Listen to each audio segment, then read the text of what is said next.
CMA India ചെറിയ ആളല്ല. Cost and management accounting. Indian കമ്പനീസിൽ കോസ്റ്റ് ഓഡിറ്റിന് സിഗ്നേച്ചറി പവർ നൽകിയിട്ടുള്ളത് CMA ക്വാളിഫൈഡ് ആയിട്ടുള്ള ആൾക്കാർക്ക് മാത്രമാണെന്ന് എത്ര ആൾക്കാർക്ക് അറിയാം? ഒരു നല്ല പൊസിഷനിൽ ഉയർന്ന സാലറിയിൽ നിങ്ങളുടെ കുറഞ്ഞ പ്രായത്തിൽ തന്നെ ജോലി ചെയ്യണമെന്ന് ആഗ്രഹിക്കുന്ന കുട്ടികൾക്ക് പ്രോമിസിംഗ് ആയിട്ടുള്ള ഒരു കരിയർ ഓപ്ഷൻ തന്നെയാണ് CMA ഇന്ത്യ. 2.5 വർഷത്തെ പഠന സമയവും 15 മാസത്തെ ട്രെയിനിങ് പീരീഡുമാണ് ഇതിനു വേണ്ടിയിട്ട് നിങ്ങൾ സ്പെൻഡ് ചെയ്യേണ്ടത്. അതിനുശേഷം CMA ബോഡി തന്നെ കണ്ടക്ട് ചെയ്യുന്ന ക്യാമ്പസ് പ്ലേസ്മെൻറ്റ് ഓപ്ഷൻസും നിങ്ങളുടെ മുമ്പിൽ അവൈലബിൾ ആണ്.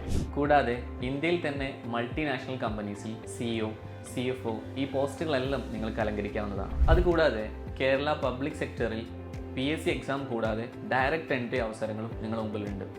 ഇനി ഇതൊന്നുമല്ല നിങ്ങളുടെ ടേസ്റ്റ് എങ്കിൽ സ്വന്തമായിട്ട് ഒരു കൺസൾട്ടൻസി ഫേമും വേണമെങ്കിൽ നിങ്ങൾക്ക് സ്റ്റാർട്ട് ചെയ്യാവുന്നതാണ്. നിങ്ങളുടെ +2 ശേഷം ഒരു നോർമൽ ഡിഗ്രി എടുത്ത് നിങ്ങളൊരു കമ്പനിയിൽ ജോയിൻ ചെയ്യുകയാണെങ്കിൽ 15,000 രൂപ അല്ലെങ്കിൽ 20,000 രൂപയാണ് ഒരു മാസം സാലറി ഉണ്ടാവുന്നത്. അതേസമയം നിങ്ങൾ 2.5 വർഷത്തെ CMA കരിയറിന് ശേഷം ഒരു മൾട്ടിനാഷണൽ കമ്പനിയിൽ ജോയിൻ ചെയ്യുകയാണെങ്കിൽ 8 ലക്ഷം മുതൽ 27 ലക്ഷം വരെ പെർ ആനം സാലറിയോടുകൂടെ നിങ്ങൾക്ക് ജോലി ചെയ്യാം.